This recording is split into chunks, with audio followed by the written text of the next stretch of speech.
Buenos días. Quiero, ante todo, agradecer a Claudia Capins por su invitación a participar de esta presentación del precioso libro de introducción al psicoanálisis que acaba de ser editado por el equipo de la Cátedra de Teoría Psicoanalítica. Y aprovecho, por supuesto, para felicitar a todos los autores por esta labor de transmisión del psicoanálisis en la universidad. Quería, para poner en valor, ¿no? En este libro, volver sobre un punto que me pareció fundamental, de una importancia mayor, que es el valor dado en este volumen a la historia del nacimiento del psicoanálisis. Me parece fundamental en este volumen, ya que volver al nacimiento del psicoanálisis es también volver a la ética que se afirma desde los primeros tiempos. Hay una frase del texto introductorio de Claudia que me pareció muy importante. Ella va a hablar del primer gesto que ubica a Freud en la labor clínica, que se origina en el territorio de la locura. Este mismo fue posible a través del encuentro, habla Claudia, fundamental que mantuvo el joven Freud con el prestigioso Charcot en el Hospital de Alienados de la Pitié-Salpêtrière. Claudia dice, a Francia llega el Freud neurólogo, pero vuelve transformado. Y es de esta transformación que tenía ganas de hablar en esta presentación. Quiero rápidamente, vamos a decir, contribuir con algunas ideas sobre aquello que me parece el joven Freud encuentra en Francia con Charcot. Y mi idea es que Freud va a encontrar un deseo. ¿Pero de qué deseo se trata? Esa es la pregunta. Se trata, ante todo, del encuentro con el deseo de aquel que interroga el enigma del síntoma. Me parece que se trata de un encuentro con el deseo de Charcot, que va, en cierta medida, a marcar a Freud al punto tal que podemos leer en los primeros textos de Freud, en una de las cartas que Freud le escribe a Martha Bernays, que es en ese momento su novia, que va a ser luego su esposa. Él le escribe un mes después de su llegada a París que ningún otro hombre jamás tuvo tanta influencia sobre mí, le dice Freud. Charcot está simplemente demoliendo mis concepciones.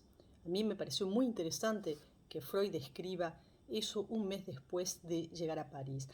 Freud en esa carta va a comparar a Charcot a Pinel, que le va a dar al discurso histérico una dignidad, ahí donde reinaba únicamente, podemos decir, ciertas sospechas en relación a la simulación, en relación al sufrimiento. Indudablemente, vamos a decir, sobre el plano teórico, es decir, la etiología traumática, antes de darle al fantasma su lugar preeminente en la teoría, el clivaje psíquico constituyó uno de los fundamentos de su primera teoría de las neurosis histéricas y es un elemento mayor en la teoría de Charcot. Pero me parece que la marca dejada por Charcot en este joven Freud no se puede reducir únicamente, vamos a decir, a los aspectos puramente teóricos. En un muy emotivo homenaje a Charcot, que Freud va a escribir, también lo podemos encontrar en los primeros textos de Freud, Freud le escribe un homenaje a Charcot en el momento de la muerte brutal de Charcot. Él justamente en ese homenaje hace surgir el deseo de este maestro como un deseo de lo singular de cada caso observado. Freud decía que frente al ojo de Charcot se ordenaba todo un caos que estaba, digamos, escondido bajo el retorno incesante de los mismos síntomas. Es que en el fondo, y Charcot permitía hacer aparecer nuevos, digamos, cuadros clínicos. El síntoma típico, vamos a decirlo, se vuelve en los ojos de Charcot una ilusión. el universal en Charcot es puesto en suspenso. Charcot pone en cuestión, digamos, el universal a fin de que una marca distintiva del síntoma pueda aparecer. ¿Ah? Freud decía, este maestro deja caer una parte de la nosografía universal y típica en una nueva nosografía que no fue aún develada. Es cierto que la clínica de Charcot es una clínica de la mirada, es una clínica de la mostración, pero animada en cierta medida por una atención particular frente a la novedad, a lo único de cada caso.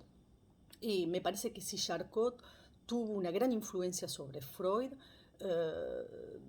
es porque justamente era un amo que era capaz de desarmar todo argumento de autoridad para exponer una relación al saber que no era del orden de la verificación de los cuadros sintomáticos ya establecidos.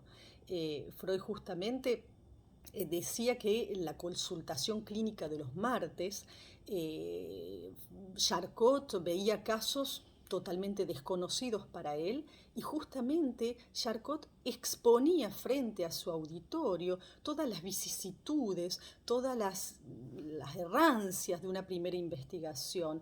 Él lograba deshacerse, dice Freud, de su autoridad y lograba confesar a veces que tal o tal caso no permitía ningún diagnóstico. Este, me parece, método va a impregnar el estilo mismo de Freud al punto en que podemos leer más adelante que cada uno de sus casos da cuenta, los casos clínicos de Freud, si los leen con detenimiento, van a ver cómo Freud mismo da cuenta de sus propios caminos de pensamiento, de sus dudas, de sus vicisitudes. Freud entra en diálogo con él mismo, entra en diálogo con un interlocutor imaginario y permite al lector de participar él mismo en la evolución y en la construcción del caso clínico. Incluso, como saben, Freud no duda en volver 20 años después, como es en el caso de Dora, sobre un error de juicio clínico y permite así hacer avanzar la teoría.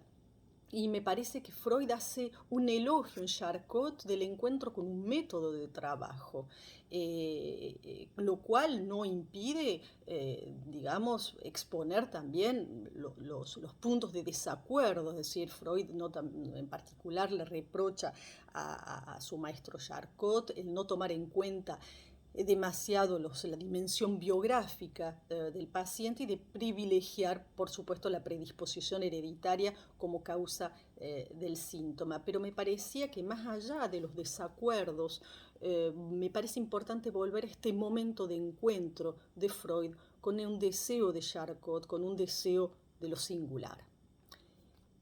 Eso es lo que quería comentarles hoy, de forma tal de participar, aunque sea a distancia, de esta presentación de este libro que los invito a todos a descubrir.